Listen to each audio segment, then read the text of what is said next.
What would you say you do here? It's the Signal Chords, home of the Underground podcast. A podcast dedicated to up-and-coming bands, labels, artists, and more.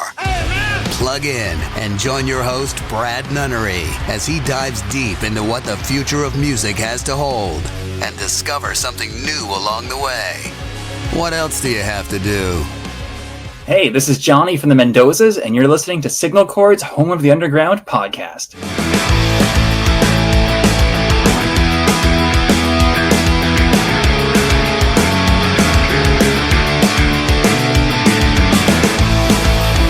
I know this girl, she sits pretty on top of her world. A rain of eager faces trying to get in her good graces. One by one she kicks them to the curb. When will anybody ever learn? A socialite suicide, a Friday night flatline. Kick it to the next guy, pour one out. She spends another Valentine's gazing at her cat's eyes, waiting for the dream to die. Pour one out, pour one out for Hot Sarah.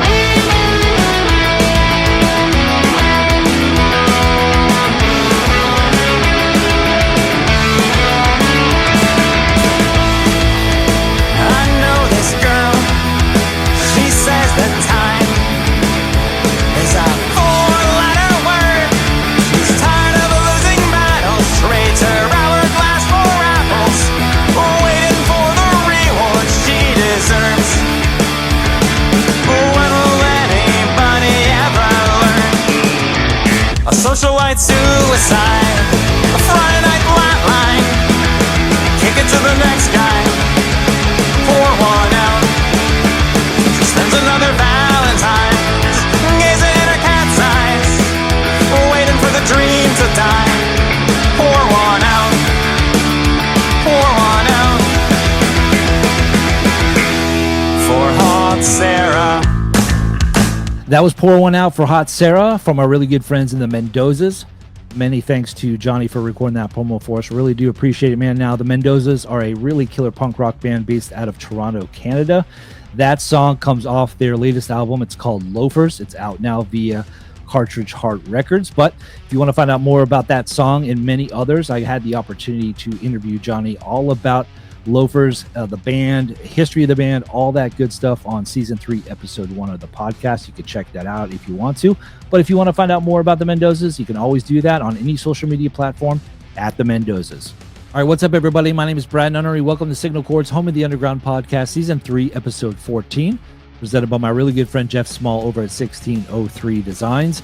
My guests tonight are an amazing, high-energy, punk-inspired rock trio. They are called R-NØT, based out of Washington, D.C., who just dropped a brand new record. It's called A Dumpster Fire. One of my favorite records this year so far, so I'm super excited to talk to these guys all about the making of the record, history of the band, and you know what? Possible new music on the way. All right, so for now, let's get into their latest music video for Cheap, and it's on Signal Chords, home of the Underground podcast.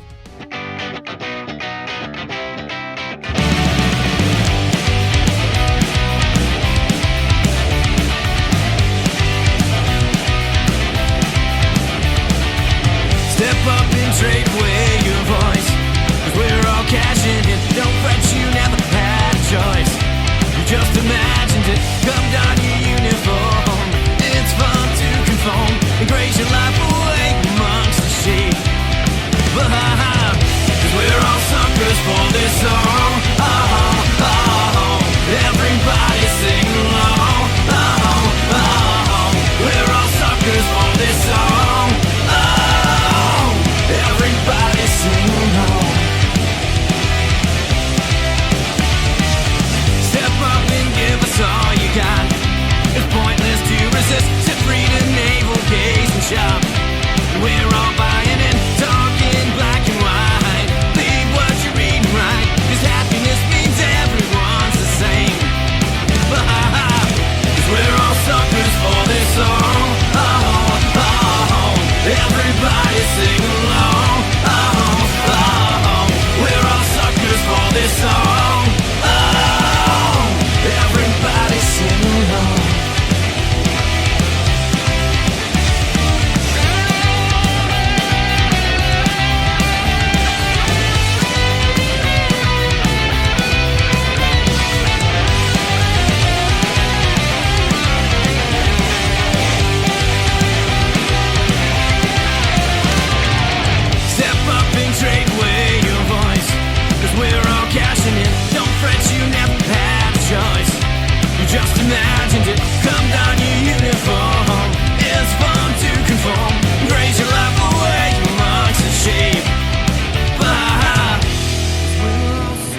Everybody sing along.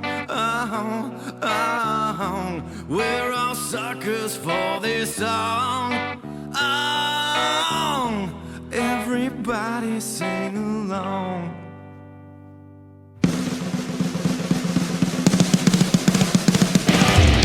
We're all suckers for this song. Everybody sing along. We're all suckers for this song. Everybody sing along. Prison Mike, Punk Rock Paul, Chuck B from R-NØT. What's going on, guys? How's it going? What's going on, Brad? Come on, Brad. Thanks for having us. Yeah, thanks for joining the podcast. I know we were supposed to do it a couple weeks ago, but I got a little bit sick. But thank you for rescheduling. But I'm super stoked to talk to you guys all about the new record, Dumpster Fire, and life in DC and all that good stuff. I was listening to the record yesterday on my way to work, and and it's funny because you can listen to a record and oh, these are all great songs, but there's certain times when I listen to records and like some songs like stick out to me more than others, depending on the listen, kind of a deal. And I really got to take advantage of that opportunity yesterday on my way to work, and lots to talk about in your songs and the record and stuff. But I guess I kind of want to start off, where you guys, came from and how you guys started as a band in R-NØT. And let's just go ahead and get there, and then we'll just get the ball rolling. The roots. Well, first off, are you feeling better? You were sick a couple weeks ago. You feeling good now? You're going to give us your 100%? Yeah, absolutely. 100. Yeah, as I cough. Absolutely. I'm 110%. You have some days. I was telling Mike before we started recording, I every once in a while, like I overexert myself, with work and my kids and the family and this podcast and Signal Cord, all that kind of stuff. And sometimes I just I overdo it. And then I'm like, and then I just wound up finding myself just like I need to take a nap. So I was just like, I just need to get a little bit better, and I wanted to have 110%. So, but yes, I am feeling better. But I appreciate it, Paul. Good job. Yeah, we're good. Cool. Well, we can round robin. Some of us talk more than others, but yeah. Since I stole the floor, I'll go ahead and just basically say, we're a Washington D.C. area based band. Technically, none of us are currently living in the city anymore. We're all living in sort of suburbia, but we converge. So, the roots of R-NØT. I mean, many of us have had aspects of music careers and stuff like that have extended long before this incarnation of the band, and happy to dig into all that. But the truth of the matter is wherever we were in life coming out of COVID, we all had passions for wanting to continue doing music, to continue to be a part of the music scene. And I mean that very, very generally. I don't mean a particular type of niche or the punk scene or anything, but just participating in music. But it took about a minute or two coming out of COVID, but we ended up finding each other and applying our talents together and did what you experienced in your car ride, as a foray for getting our shit together and kicking some ass musically. And that's my piece. Did you guys know each other before you got into the band, or did you just kind of put a call out there saying, "Hey, I'm looking for a guitar player, I'm looking for a bass player, or I'm looking"? Oh, beautiful question. Yeah, it's awesome, and I'm actually going to let them kind of introduce themselves with that. But let's just say that I had known. I'm sort of like the ramrod of the band. I'm the guy who's who started R-NØT, and these guys were not part of the first incarnation. Sure. An old drummer of mine from my earlier days started that coming out of COVID, and then certain life circumstances happened to different people, had to move on. Yeah. So I was kept hot swapping musical chair, people trying to find the right mix. And so I'm going to give it up right now and let it go to Chuck and or Mike, but basically say, like, by the time we all crossed paths, there was some type of gravitational force, That's maybe awesome. Not happening quickly. Yeah. You should tell the truth, Paul. You stalked me. That's really what happened. I held the guitar pedal over my head, just outside your window. It was a little creepy at times, but I started to miss it when it stopped happening. Yeah, that's even creepy. I feel like you're taking me for granted. We don't have the pizzas that we used to have all the time. It's a it used to be a more frequent occurrence. He's basically bribed me with pizza, and he stalked me at my open mic night. And ultimately, I liked his vibe. I liked what kind of songs he was throwing out there, and he was the only guy that had the stones to play originals and Northern Virginia. And oh yeah. And he's up there playing punk rock on an acoustic guitar, and I'm just geeking out in the corner because I'm like, man, everybody else here's a drag. Really? But you know, long story short, I came to him. I think it was late November. I guess was it 23? Was it 23 or 24? I don't know what year it is. Yep.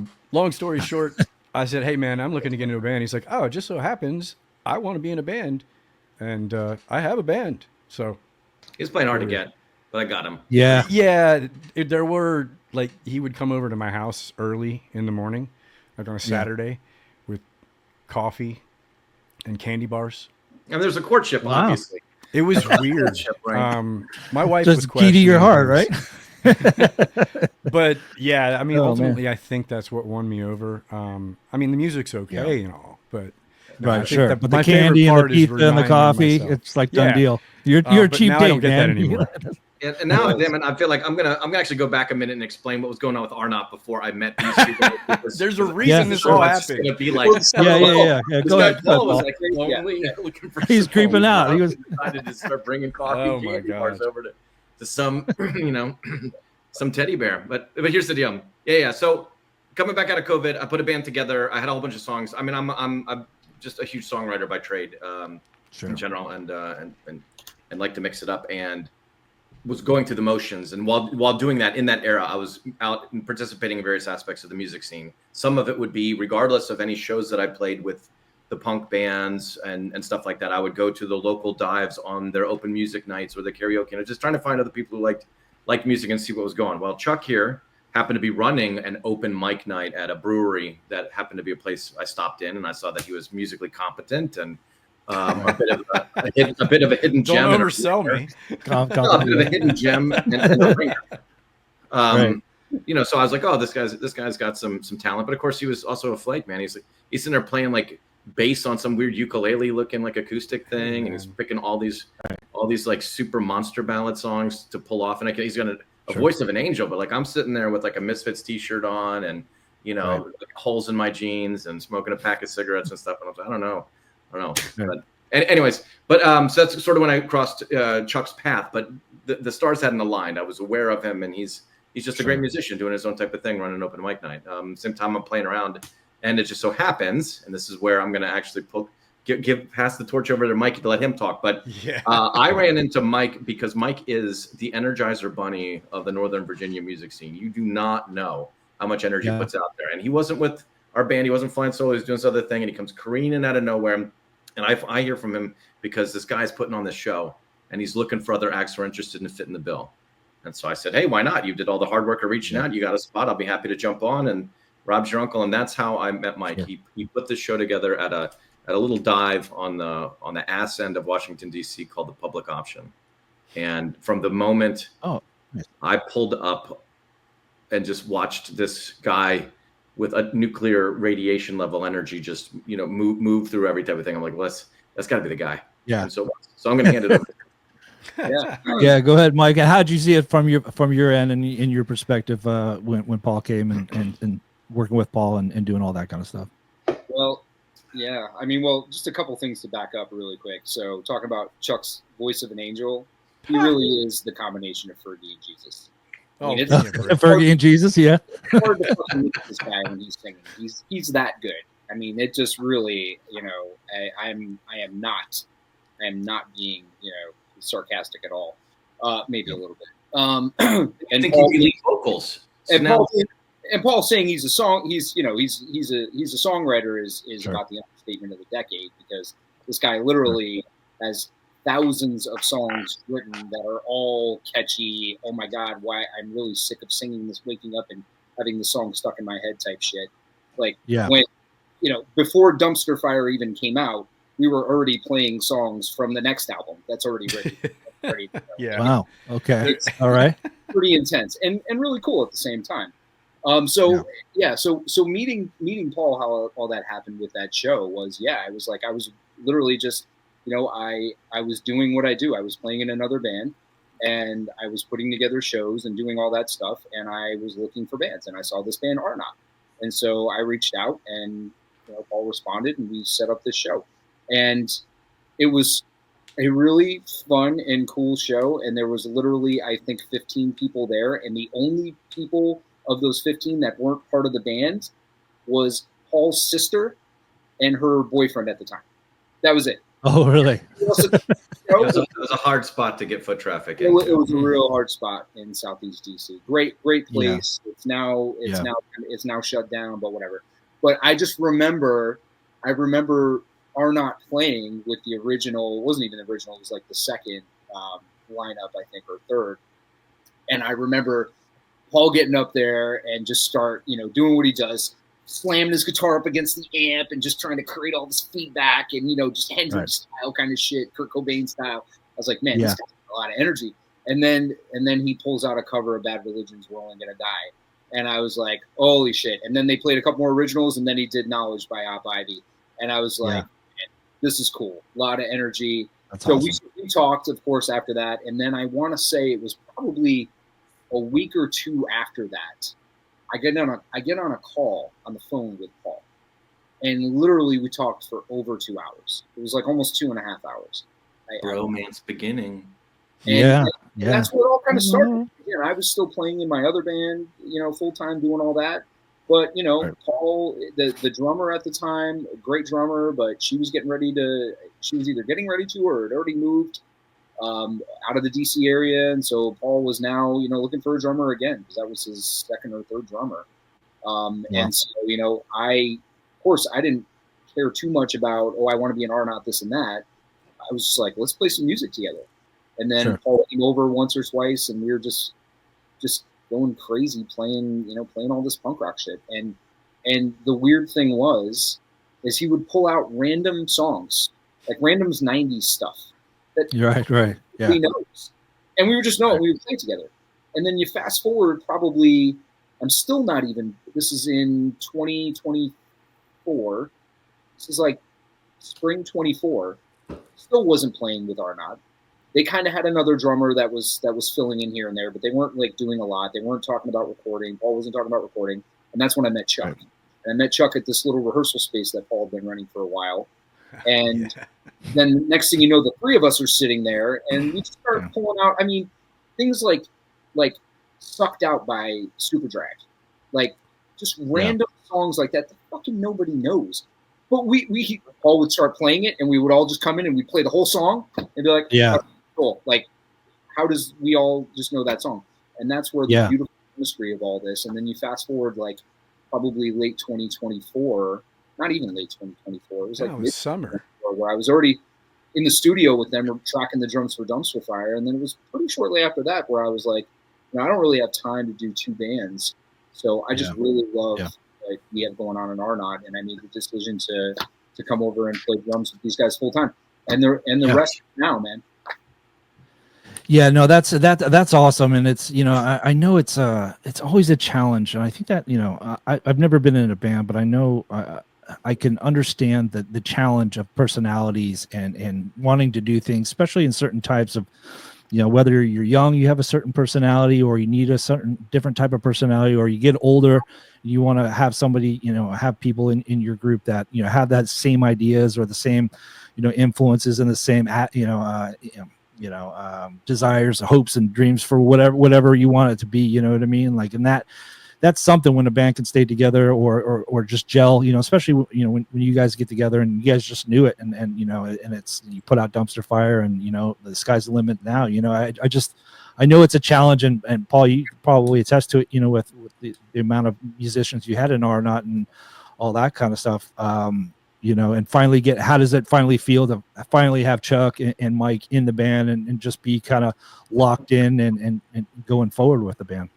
It feels so good. It's almost scary. And that's why I definitely have to respect to how much those guys try to distance themselves from me, just because they can't believe it's true either. So Chuck has to play off, Mike has to play off because they're scared. They're scared of this magnetism. But no, all jokes aside.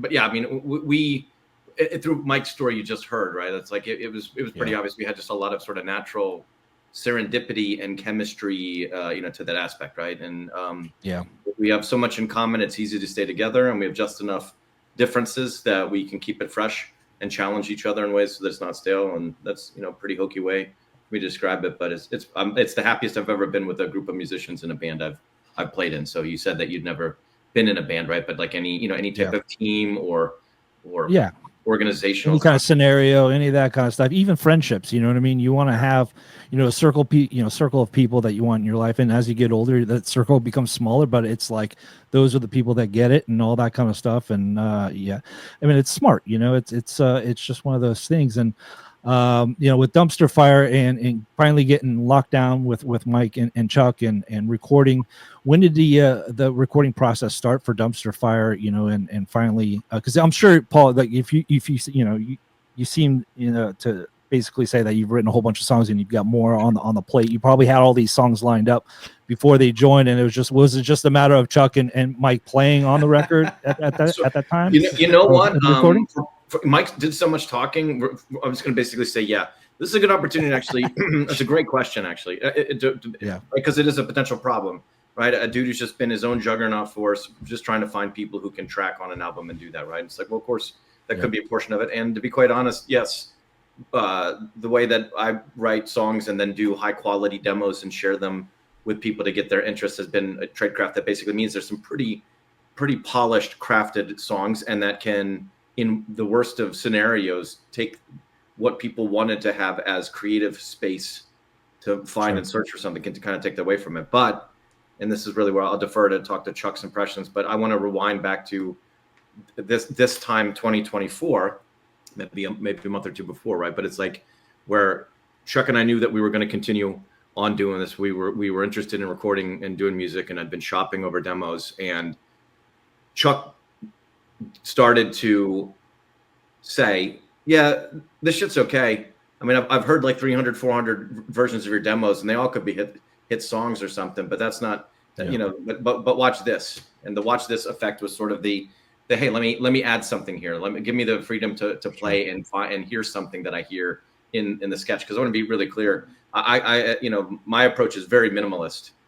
And so if you're an abstract thinker or whatever, it's inspiring you in a whole bunch of different directions, right? And it's like I'm the opposite of like what the producer is, which is like, oh, they have a vision, finalized. You're going to go get the cowbell. It's going to come in every 3 seconds here, and then some weird concept. For me, it's just like the core of the song is what's supposed to work. So I'm going to actually defer over to Chuck for some of his early memories with it, but I think it answers your question just as well as like, well, it started with the demos. Right, and you just let them shine and create their own magic with it, with the basic, the bones, I guess, should I say, of the song kind of a deal, and you add your flair, Chuck? Well, yeah, so I think the best part about living in the now is the technology that we can pass these things back and forth. We don't have to be in the same room, and I can do this at any hour of the night. I come up with some kind of an idea for, either some kind of bass line or some kind of vocal hook or something like that has to tie into the shell of the song that Paul's providing. And a lot of times I have way too much fun with it, and you end up with like 15 to 16 vocal tracks, and they're all weird takes of different things, and then we sift through it. And then actually that's kind of how Sheep started. It was just some weird vocal tracks, and the original demo is just wild, with all these crazy vocal lines, a million different bass lines, and I'm sure we have the data here somewhere, but it's funny to go back and look at that stuff and see that process with these guys. It's so much more cohesive. And we actually have a lot of similar like ideas about what it should sound like. I feel like with Paul starting off with the basis for the song and then coming back and getting our input to it doesn't make it just, a Paul song. Where some of these songs we collaborated on quite heavily, but a lot of the stuff, I mean, it just starts off with a good song, and that's all. That's what grabbed us initially. I know that's what got Mike and excited about being in the band, because these songs, they're earworms. They get stuck, and my wife runs around the house singing all kinds of nonsense to the dogs, and it's all our songs, and she's just like, I can't get it out of my head. I'm like, well, I don't know, maybe that's good. That's a good No, thing. that's great. That's great. I do that shit with my wife all the time. And I'll have a song stuck in my head on a Saturday, and I'll sing it out loud with like walking around the house, and she's like, "Would you shut the fuck up?" Like, you know, like I don't know. It could be something like some cheesy ass like hook that I heard on TikTok or some shit that I'm just singing, and like I can't get it out of my fucking head, you know. But it's good because that's what it's there for, right? Is to get stuck in your head and sing it you're along. just constantly bombarded by it. I think it's kind of like that start to finish on Dumpster Fire. It's the music that we kind of grew up with, you know, at least that sound, that vibe to me, it gives me that feeling. I want to be just like you. I want to be just like you. All hollow and plastic too. I want to do what others say. I want to throw my life away. Hey player, just play the game. Believe in nothing, live for fun. Don't want to be the only one. And when you're dead, we'll say, don't matter anyway. Believe in nothing, live for fun. I want to throw the media, trash talk hysteria, replace my broke reality. I want to score some Adderall and wash it down with alcohol, cause the good life is paradoxical. Believe in nothing, live for fun. Don't wanna be the only one. And when you're dead, we'll say, don't matter anyway. Believe in nothing, live for fun. Well, now we'll get into the intentionality question, and that is actually going to cycle into maybe give Mike a chance to talk before he bursts. I'm gonna burst. I can't. He's been drinking. He's been drinking. Not talk. It's pretty fucking hard. All right, but anyway, go ahead, Paul. Intentionality, right? So, you know, writing a lot of different songs. I want to be really clear is that like I don't give a shit about punk in some concept that you have to be slavish towards, right? Like it's supposed to represent sort of, you know, anti-conformity or just freedom from having to, you know, do that type of shit. And I got to tell you, like even in our neck of the woods, like it's a lot more of a clique, and you know, and there's rules of membership and shit like that, right? And so, you know, part of one of the ideas, you know, is just trying to a lot of things hit at once. Not only did I find, you know, Chuck, and I hadn't really gotten Mike to be into the band, but you know, really looking at these sort of key ingredients of like, hey, you know, I'm kind of like this salty, you know, like I'm the driving vocals in most of the songs and stuff like that. And it's kind of caustic, it's kind of salty, it's kind of in your face. Chuck sounds like Fergie and Jesus and is really helping mellow and blend that out. And he plays, you know, and I'm very percussive guitar player. Like I don't want to be a guitar hero or anything like that, right? I'll play solo if I wanted to. Otherwise, it's going to be noise and garbage and just sort of evocative of some type of feeling, right? And it's like, well, some of the missing ingredients when it came together, and I'll let Mike talk about it in a second, is just sort of like, you know, Mike is a powerhouse drummer. If you've checked out any of our live footage, seen any of the pictures of him in action, like he's built and you know, but he just loves playing. You know, there's people say like, you know, the drummer beats the drums like they owe him money. You're like he beats the drums like he loves the fact that they owe him money and he's whooping ass. You know, right. That's a good point. So he's got a big grin on his face, you know, and his energy is infectious, and he's such a solid drummer that like it really stabilized, you know, for what we could pull off in a trio. Anyways, with that comes the fact that's like, well, you've got all these songs you can do, and you're getting up there. You're not spring chickens anymore, which means you have a chance to sort of be wise or sort of make your mark. And so out of a huge catalog of songs that we put up on the table, we all basically approached this together and kind of had a couple of core ethos that we kind of challenged ourselves. Can we pull this off for what we want Dumpster Fire to be? Sure. And by the way, so before we thought of the name, but you know, this album we're going to do, and it's like, well, we wanted to stay away from the sort of slower, you know, grungier alt rock stuff, even though there's plenty of it, and you know, and it's good or whatever, because damn it, we're here. We're going to make some noise. Like we've got so much energy, like that's like a core aspect, you know, never mind the fact that like, you know, if I get into it, like the name R-NØT is a play on, you know, virology or let me say again, I can't fucking say virology, right? But it's the rate of viral spread, right? That's where the name came from. It just got punked up, right? So the whole point is that the concept of having all these earworms and kind of being good and infectious in terms of the energy, and the song quality and the craftsmanship, like there's a lot more intentionality there, without trying to be arrogant or hubris, right? But it's like, hey, I think it sets us apart.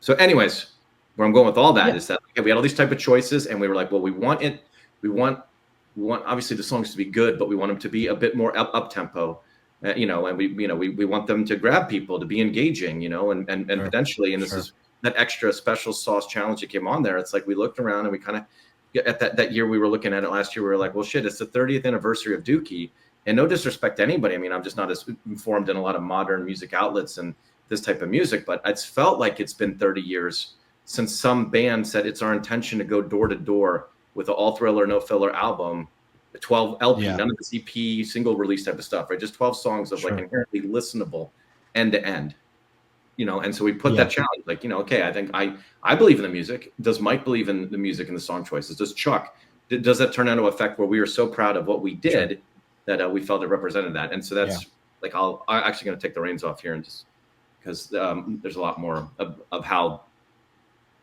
it got so exciting. Mike left his band, his other band, Mike. Yeah. Brave COVID. Yeah. And so Mike, go ahead. No, the same. No, I was just going to say, so go ahead. No, I was going to hand it off over to Mike in the sense that because you guys, so far I've been I've been over talking, which is actually a usual thing, but Mike's pretty good and tuned up, but Mike's energy is so infectious that I would just like for him to speak and start sharing his stories about what really tuned him up. But really there was that time where he set it up for you, where he's like, hey, I think I knew I could get along with Paul when I watched him on stage. He had a lot of energy, and out of the blue, he's busting out Operation Ivy knowledge or an old bad religion throwback, right? There's some throwback feeling in here where it's not slavishly trying to rip off the past, but also that is trying to conjure up that bygone era where like music meant something and we had energy and people were into it. And it wasn't about, fucking somebody up in the parking lot with a bad attitude. It was about pogoing and moshing and having a good time. And like, that was the era. So absolutely. Yeah. And Mike, so like going into the recording and going into, and tracking the drums and everything, and what was your perspective as far as, laying them down and what was your approach going into the record? Well, that's where I was going to go with all of that was, when you look back at kind of the process of how Dumpster Fire became Dumpster Fire, I mean, it was probably, I want to say March or April, when it went from, I would sit in like one or two songs with Chuck and Paul, and they had another guy that was playing drums, this other guy, Alex, phenomenal drummer. And, I would sit in and play a couple songs. And the biggest difference was just, I think Paul said it, although he's never described it as, I always describe it as I beat the shit out of my drums like they owe me money. I've never heard anybody else say it until Paul just said it. It's like I enjoy that they owe me money. You're absolutely right, because I just love to play drums and I love to beat them as hard as I can. I'm still a little upset with myself that I haven't actually put a drumstick through a drum head during a live set. But Paul and Chuck, that's coming, just so you know. Yeah, is that a goal? Is that a goal? That's a goal. That's a fucking goal, hands down. But so look, nice. Like you when you talk about this and you talk about how Dumpster Fire became Dumpster Fire, it went for me playing, a couple songs, sitting in with them during their sets and stuff, to, all right, we need to play some more, to, okay, now I'm gonna start rehearsing some more with them, until it was like, I want to say maybe it was like maybe April or May of 2024, and Paul was like, hey, we're gonna record this album, you need to play drums on it. And so I said, yeah. And so we would start rehearsing. Now, granted, I was still playing with my other band, and we were rehearsing once a week, and we were playing out all the time and doing all that. So I didn't have a lot of time. I've got a family. I've got, unfortunately, I still have a day job, but we're, working on that until we, until we do more with this. But that's how it all kind of started. I played a couple shows with them, and we'd play like a 30, 40-minute set. And, it was really like an hour worth of music, but, I would play so fucking fast that, an hour worth of music would be condensed into 30 minutes because I would just get so excited about these songs. And I had all these demos, and it started with like 20-something demos, I want to say. And, when Paul says he's got these high-polished demos, I mean, he's not joking. Like, there's some of these demos, I still have them, and I listen to them, and And I swore I listened to those, and I was like, man, those could just be mastered up and released right now. Like just they don't done, need yeah. more. It's that good. I mean, Paul is that talented. I mean, him and Chuck are both so incredibly talented. It blows my mind. But even though all those demos, I remember taking those demos and sending some of those, like 5 or 6 of those, to people that I knew, like people that I respect their opinion about music, especially people that really like punk rock. And everyone was just like, well, not everyone, but I had multiple people being like, they text me like a couple of days later, man, I fucking wake up in the morning and like these songs are in my head. These were like so catchy, blah, blah, blah. And I'm like, I know. Yeah. It's going to be great. So fast forward, because I was still playing another band, because I had like this other stuff in the, what we call life going on, we go into the studio with Ben Green and Ivacoda Studios in DC, and beautiful studio. Ben's a magician. He's a wizard. He really is. And we go in there, and there's 12 songs on Dumpster Fire. That's right behind you, Brad. And I'm telling you, half of those songs we had played a handful of times at best together. Yeah. Some of those songs we played once or twice. Like Must Be Nice, I think we played maybe twice. Like Ritalin, we played like maybe 4 or 5 times. Like there's songs in there we hadn't really played. And and that just, I think that lends so much to the chemistry that we have. Sure. It's just it's just something we just lock in. It's almost unnatural. Like it just feels so good, and that's why I love my old band. I still talk to all these guys. I fucking love those guys. But there was just something here that I was like, man, I don't have a ton of time. I gotta jump into this because there's just something really special happening here. And I texted the guys last night, because I'm finalizing my drums for the next album, which is going to be called Gaslighter. We like to set shit on fire, obviously. I was just like, man, we're about to release another album, and I'm telling you, I think I said like we're about to release another album of singles. That was the thing. It was so hard to decide on what a single was going to be, or any single. Yeah, the songs are just they're just catchy. They're just they're earworms, to quote Paul. And but even as I was doing that, I'm like, I told them last night, I was like, man, we're about to do something really special again. And I don't want to come off arrogant, at all. But I mean, but it's I will. Something good. But I mean, there's something really good here and something special. And and we're glad people are digging it. Although I'm sure there's a lot of people that hate it, but whatever, fuck those people. No. I mean, it's an incredible album, and I think, Paul, you hit it right on the head. Like, it was surprising because when I went into it, I thought, originally when I heard Sheep, I'm like, oh, I thought it was a great song. It was a great, lead off song and all that kind of stuff. But I was under the impression that it was going to be all punk rock and all that kind of stuff. But you have songs on here, a lot of the songs on there that has that 90s grunge alternative kind of feel to it. You have those slow down kind of stuff, and then it goes into punk, like you're paying tribute in some of these songs that like you're mixing all these different genres in one song. And I think that's really, really super cool. And I was pleasantly surprised the other day when I was listening to it on the way to work. I'm like, holy shit, that sounds like that could have been a fucking huge hit back in the 90s. And then you go into the punk, and the chorus and shit. You're like, what the fuck? It's like so many different genres in there. And it's like, you could tell that you're inspired by the music that you grew up with, and it's there because I'm around all y'all's age as well. So it's like we grew up with the grunge and the rock and the Green Days and and all that kind of stuff. It's a perfect blend, and that's one of the big things that I love about this record is that kind of blend. And it's not just straight up Green Day. What you're gonna expect with Green Day.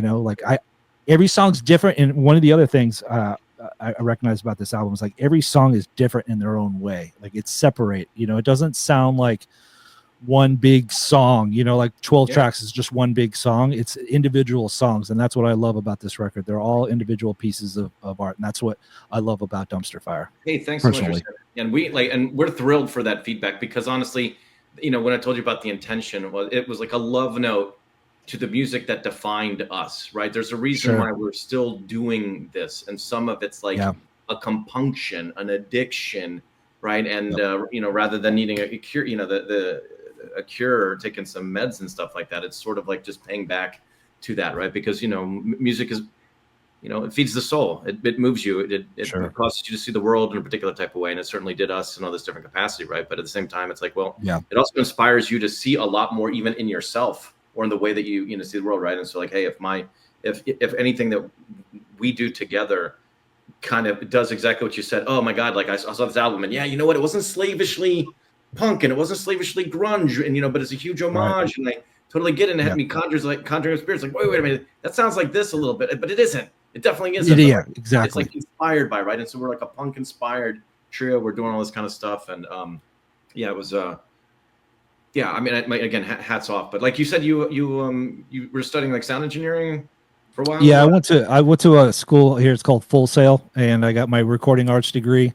And I moved out to LA thinking I was going to be working in a studio, but I went to it just because I love music, right? I don't think I went to audio engineering school because I wanted to sit behind, a board and work on drum kicks, for 5 hours. You know what I mean? Like I wasn't that technical kind of like nerd with like no windows and all that kind of stuff and just listen to shit over and over again. I wasn't a composer or anything.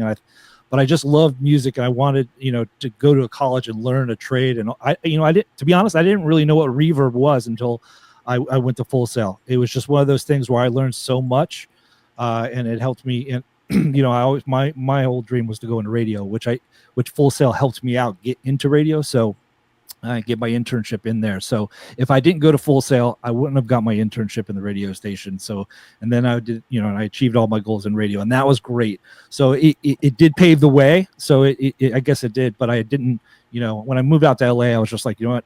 I had heard stories about people working in the studio and they spent 2 years, before as an intern. And I'm like, dude, I was an older guy back then, because I was in the Navy and I come out of the Navy and I was a little bit older than everybody. Everybody was coming out of high school and I was, I just served for like 3 years and then I decided to go back to college. So I was a little bit older than everybody.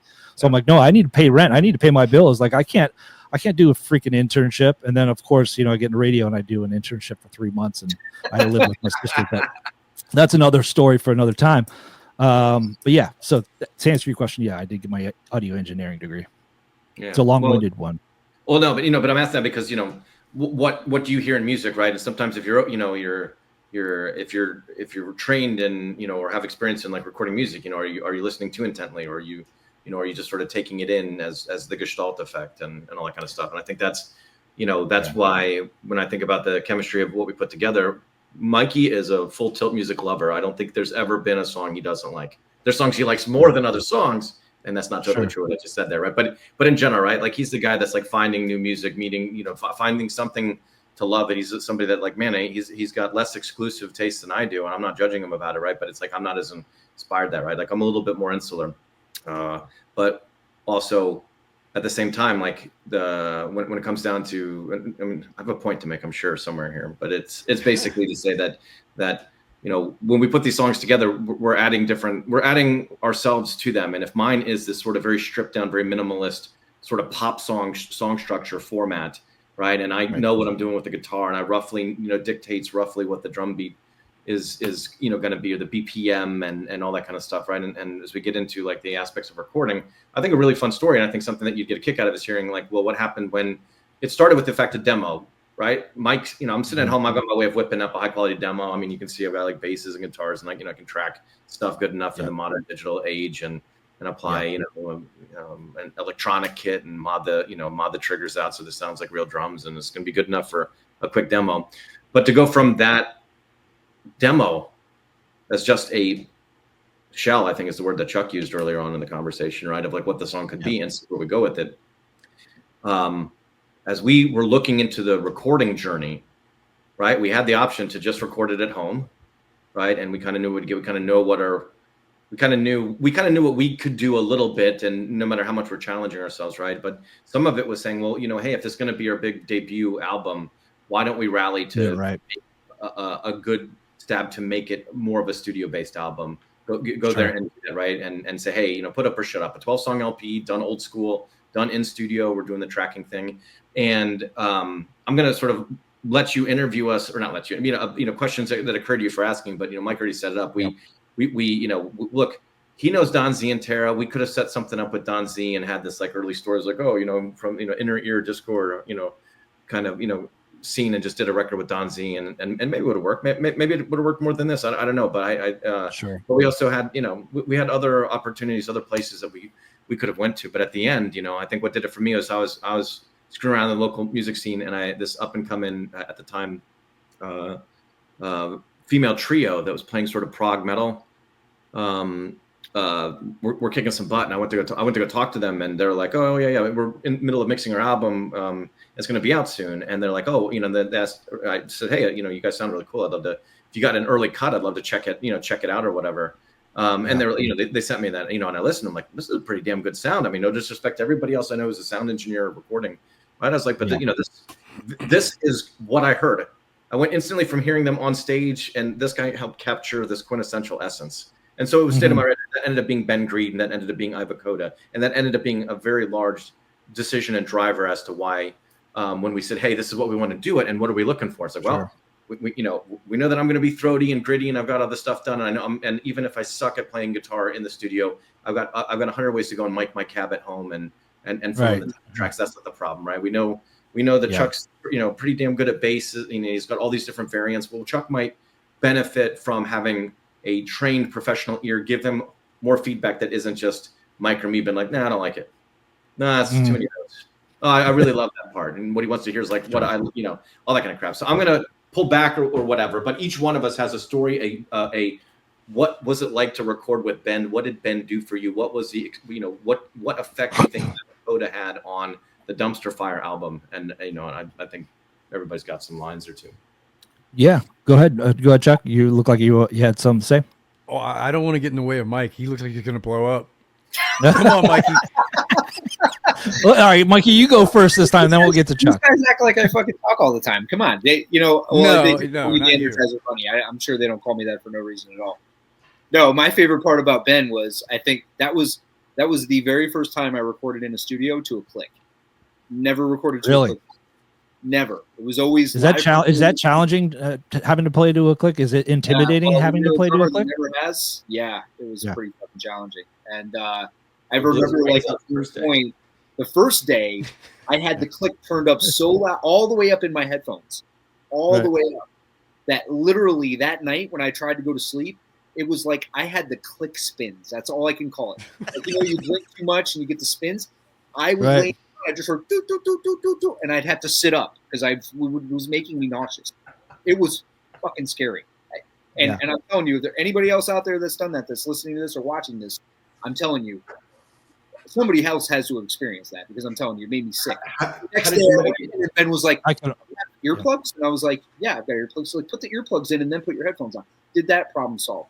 But I will tell you that the first day, as I was getting used to the click, we got through like 5 songs, maybe in like an 8-9 hour day. But the next day I went in there once I had the headphones in and it wasn't like bleeding my eardrums and I was a little bit used to it. We got through the other like 6 songs in like 3 hours. It was no problem.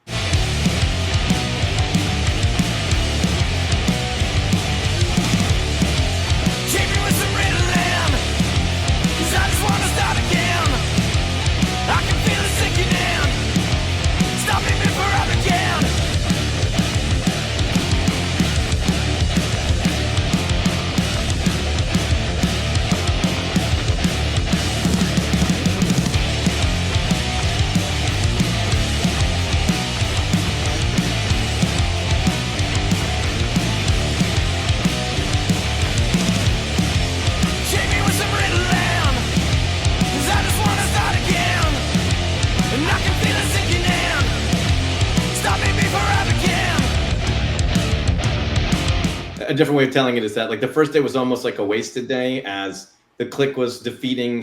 Mikey was under the weather, a lot of first day in studio jitters and it wasn't like a total waste, but I remember I was talking to Chuck beforehand as Mikey was walking, off away from us before he went in. And I'm like day one, fresh in the studio. There's no way we're coming out with more than 3 songs drum track.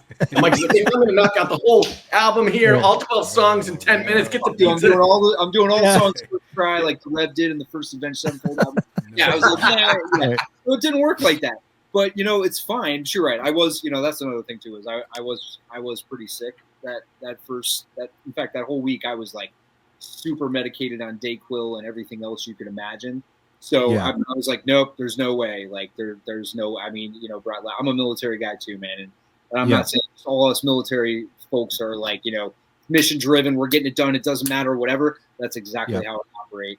And so, but I will say, and then I'll pass the mic to Chuck. Is my favorite thing the whole time is there was so many times Ben would stop and he'd be like, "Nope, you fell off the click. Nope, you fell off the click." But the one time, I think this is verbatim. He said, "Mike, just play it right."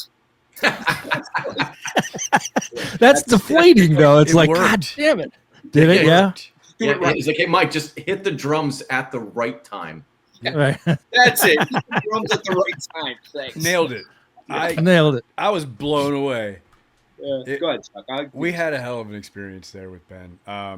Yeah. He has a good way of telling you did it wrong, but in such a gentle way that you learn something from it. He has the wisdom of an older, like, brother kind of thing. I don't know, abusive older brother, but no, he has a lot of great toys in the studio too, and I think he really helped influence a lot of my sound overall.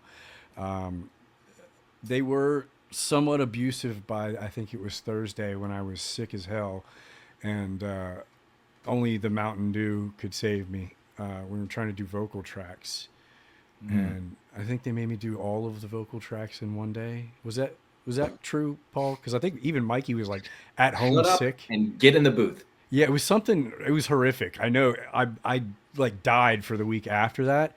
I'm not really here right now, but it's yeah, it was abusive, but I came out of it feeling clean. Yeah. And what? Yeah, it was. It was. What do you mean by clean? What do you mean by clean? Like a I baptism. think. Trial by fire. Yeah, you know. No, I got beat pretty bad with, like, you know, just felt like I was in there learning so much, and the vocal thing was what really got me because of the multiple takes. And he's like, "Try it this way. Okay, now try it this way. Now, can you give me 4 more of those?"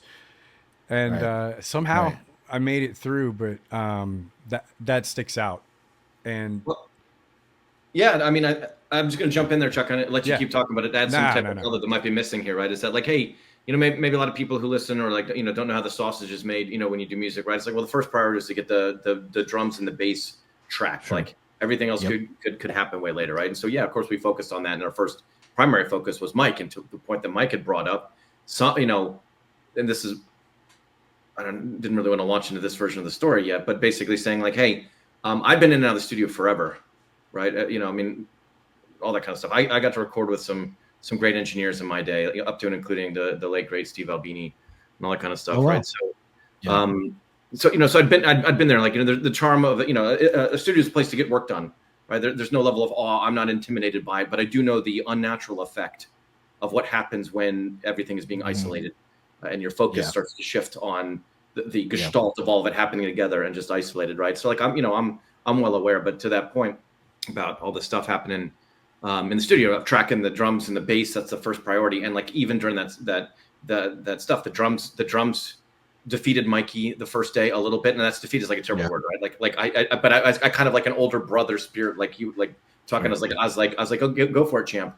But all of a sudden, getting in your own head, the click is starting to defeat you. We're going to start over focusing on stuff. You're going to stop, break during takes and stuff like that. I'm like, oh, I'm just going to let it go. Like, I'd already budgeted. Hey, today we get through 3 songs, right? But Mikey pulled it together, came back the next day, undefeated, undaunted, not whining about all this other type of stuff, and came in there. And yeah, I mean, basically went 9 for 9 in 6.5 hours, leaving the remaining 2.5 hours to start focusing on retracking some of the bass performance as well, right? So, like, you know, those of us who, you know, been in the studio, like, well, that's actually pretty damn good, right? Your drummer kind of screwed off the first day a little bit, but came in and basically just nailed the rest of the drum takes for the album. Day 2, like, that's pretty damn good. And we can really start focusing on the bass. And so that's really that was the first experience Chuck started having of somebody paying more attention to the bass than he was paying attention. Me, it's just because I'm ignorant. Like, I hear all the music as one, and the bass sounds good enough, and maybe it calls some stylistics. Like, I don't know, make it a little more sublime here.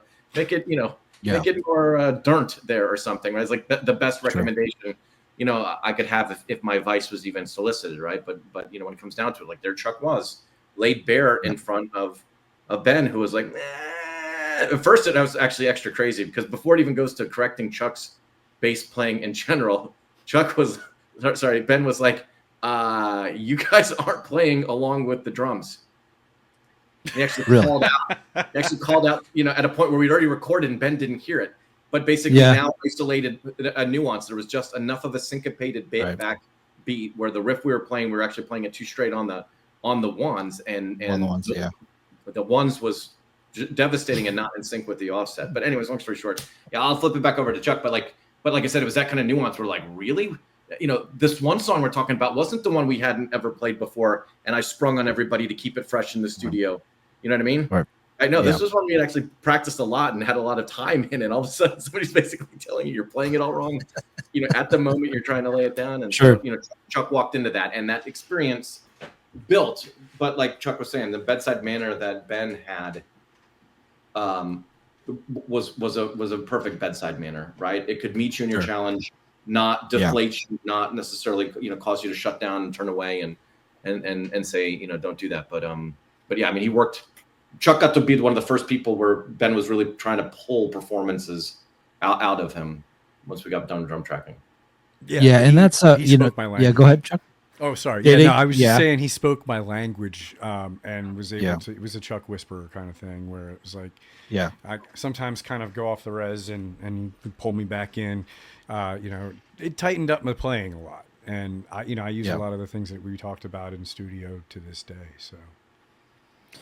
Well, now that everything's said and done, and you've recorded it, and it's out there for the world, and when you look back on the record, how does it make you guys feel now that it's finally out? And I know you guys are working on some new music as well. We're going to talk about that, but now that it's finally out, is it a sense of relief? Are you super excited? I mean, obviously you're probably excited to get everything out there and packaged and all that kind of stuff, but for you guys personally, putting that record out, how do you personally feel about it finally being out?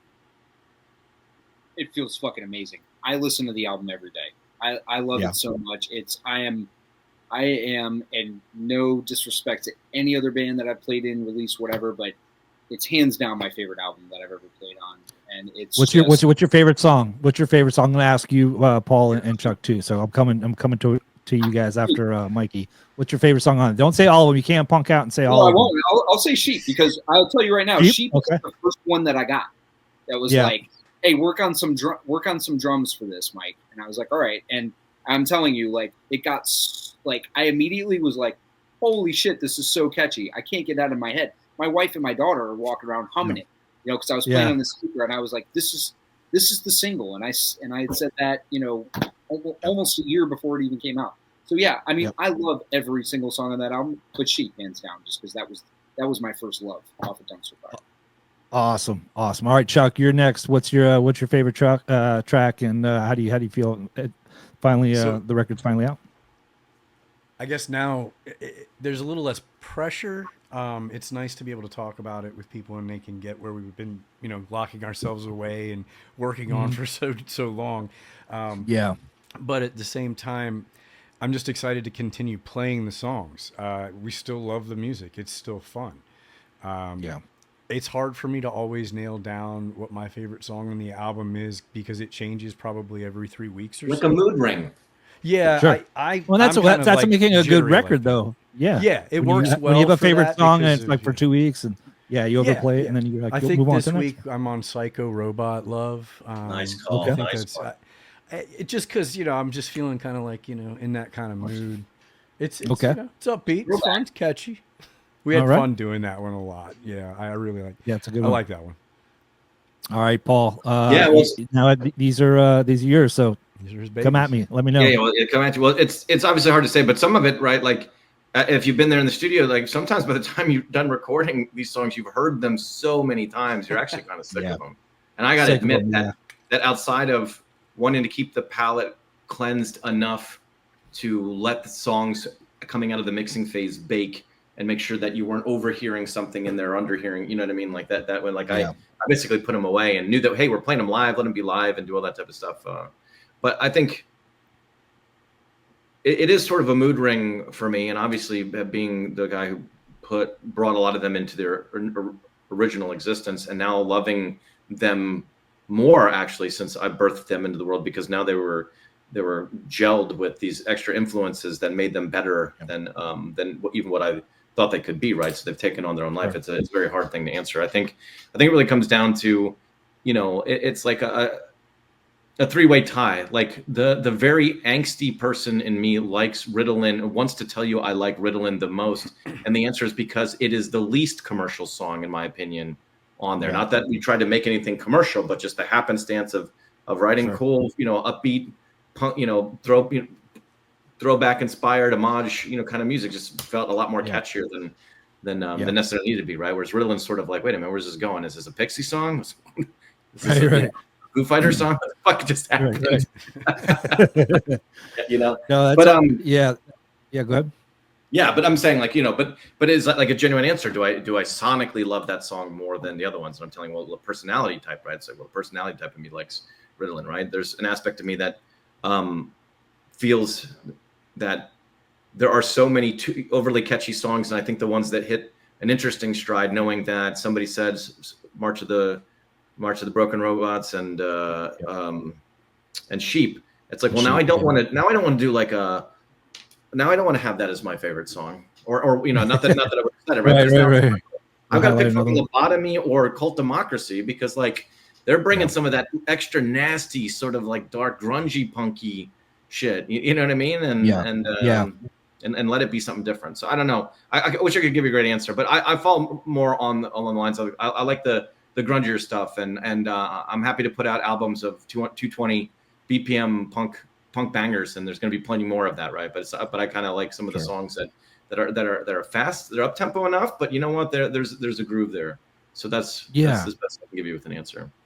No, that's great. Now speaking of the record and all that kind of stuff, have you now that the record's out, have you guys been able to play shows and play a lot of songs from the record? And I know that Mike had filled me in on a gig that you guys got coming up, a really big gig, actually, the Mile of Music Festival summer.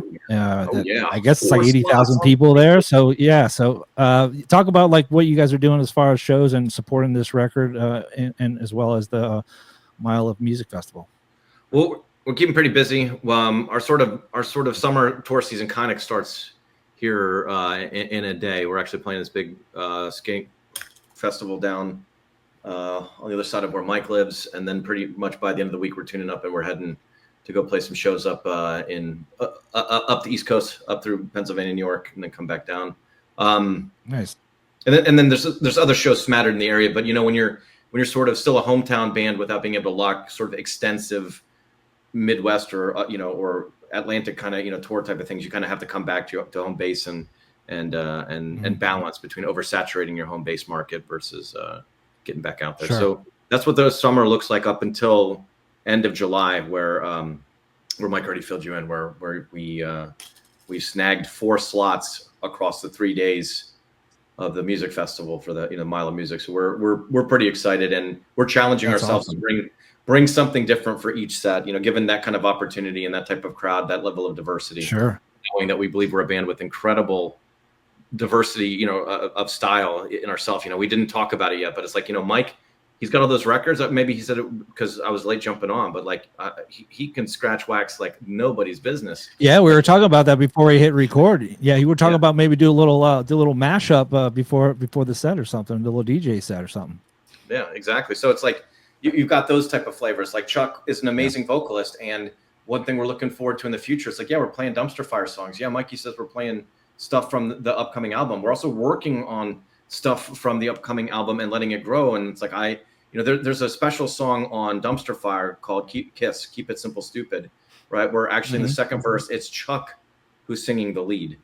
And I wanted to paint a future where it's a band of so much versatility with somebody with such a great voice that Chuck can take over and do more, because I don't necessarily want to be singing as much as I am, especially when we've got to pull off hour-long gritty shows when the mainstay of it is growly, angsty kind of stuff. It's like, just fuck that, let's get Chuck singing some.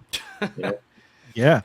Yes. So new music. So we're gonna have some more Chuck songs on the new record. Let's talk about the new record and when we can expect some new songs from you guys. It sounds weird for me to ask you that when you just had a record release, but you guys had talked about it, that you have a whole nother record. So let's just go ahead and address the elephant in the room and talk about that and what can we expect for new music on the way in the future. Well, I'm going to let these guys talk more, but I'll just basically say it's our plan to literally have this type of momentum year by year by year from the content, because it isn't a challenge of coming up with material. It's being comfortable with the material we have and wanting to execute what are the 12-ish songs we think that are going to capitalize this year for us. And so we went from Dumpster Fire, and now we think we're in Gaslighter mode, and we have a large selection to choose from. Kind of whittled it down. I think we're somewhere between 14 to 17 songs, and God knows a couple more might come up, a couple might go away. But that's what I'm saying. It's like we have a pretty good idea. We're starting to play a lot of those songs out. We're starting to love the idea of our band with some of those songs. And yeah, some of them are actually brand new, like written on the spot. I want to be really clear, because a lot of times they're like, oh, this dude's got a big catalog. It's like, yeah, I sat in a basement for 16 years and wrote 7,000 songs, and now there's nothing fresh. I'm not doing anything new. I just go and mechanically record that and pretend like I'm, you know, still creative. But no, like we are still creating new material, and more than you would think, that are vying in contention for some of the older material that we're putting up there. But and I like that. Go ahead, Mike. No, I was just going to say, Gaslighter's got multiple songs that are brand new songs that are written this year. I mean, maybe Blue was written like late last year, maybe, but like still, like there's still other stuff. So Blue, I wrote like coming right out of the studio from mixing Dumpster Fire. I just came home. I was supposed to be listening to music. I was like, Mikey, check this shit out. Yeah. Like, you just never stop. It's just like a light. You can't turn the light off, can you? Well, and he literally was like, hey, I just came up with this riff. And so he sends Chuck and I the demo, and it's the drums, it's the bass, it's the guitar, it's everything like he did in the day. Just polish it up real quick, send it. Like, this guy, like, keep it coming, man. Keep it coming. I don't know if still good. You already got like all the tracks, you know. Well, all the songs tracked. If we had time is our biggest enemy, right? It's everybody's biggest enemy. Because I can tell you, familiar with King Gizzard and the Lizard Wizard? Familiar with those? To what? I've heard of King Lizard, not the second part of that. King Gizzard and the Lizard Wizard. They're this Australian. That's not the name of the band. They're fucking crazy. They're doing they've got a residency at Bonnaroo this year. I mean, they'll release at least 2 albums a year. And I mean, seriously, and like they'll release an album that's like thrash metal, and then like a blues album, and then I mean, it's just all over the place. But just all over the map, yeah. My point of all that is though, like, R-NØT has so much material that if we had that time, we could easily release 2 albums a year, like no question. Like and that's no exaggeration at all. So anyway. Well, I mean, it's that's sky's the limit, man. When you have so much material, like you don't have to worry, really worry about it. Everything comes together collectively, and you guys have. It doesn't sound like you guys have a shortage of in anything, talent, songs already written, all that kind of stuff. You guys got that chemistry, and I wish you guys all the best of luck and success with everything that you guys do. So, where can people? Do you guys have merch or any of that kind of stuff, or a website where people can check you guys out? Or on socials, what are you guys at on social? So for everybody, and I'll include it here on the bottom. Chuck made me this one sticker. You can only have. Oh, you got one sticker? One sticker. Oh, it's the limited edition one. Huh? DM us for the one sticker. No, we on Instagram it's R-NØT, R-NOT underscore or R-NØT _band. And then if you go to our Instagram, that's where you can go. There's a link tree, and then there's Bandcamp. There's everything else, but we released vinyl Fire on vinyl. We did a limited press of 275 copies. So if you go on Bandcamp there, you can purchase the vinyl. We've got bundles with shirts, stickers. There's the record right there. It's 100 gram, 12-inch, full color insert. We'll even sign it for you if you want to. Yeah, dude. And you wrote me a little note, dude. Thank you, man. I appreciate it. Yeah, this thing's awesome. Of course, yeah. About sharing the love. Everybody gets not everybody, Brad. Sorry, you were the only one that got a handwritten note. Oh, come on, you. I'm just kidding. No, but we've got make me feel special. Different variants of shirts. We got keychains and stickers and buttons and pins and all that kind of stuff. So Bandcamp, we're a big supporter of Bandcamp for doing what they do. And hit us up, follow us on Instagram. hit the We're links. a really social band. Chuck personally answers every message that comes through to all of our social media accounts with a really friendly message. It's Mike who does the mail outs and the handwritten notes, so that's his handwriting. But I'm saying, like, if anybody, people listening to your show want to check us out, want to find out more, we're a highly approachable band, and that goes for other people who have music interests, other people who potentially have any type of question that they wanted to know or follow up on, or any level of interest. Like we're about supporting the scene, the avid scene, the musician scene, like whatever. And Chuck personally will take your phone call. So stay tuned. His phone number. Chuck, what's your phone number? I'll put it on the bottom here so people can call you. 567-839 555 4040. That's awesome. All right, I'll make sure I'll include that in the verbiage on on the bottom. Please do. That's going to get me sued, isn't it? No, I want you to record. I want you to record my voicemail. You got that voice, man. I want you to record. Hey, Brad's not here right now. Well, that's awesome, guys. Mike, Paul, Chuck, thank you so much for joining the podcast. Thanks, Brad. Really So love much, what you guys are Thanks doing. for having us. Thank you so much. Pleasure meeting you guys, and we'll be in touch. Absolutely. All right, Brad. Thanks, man. Hey, Brad. Thank you. Thanks, buddy. See ya.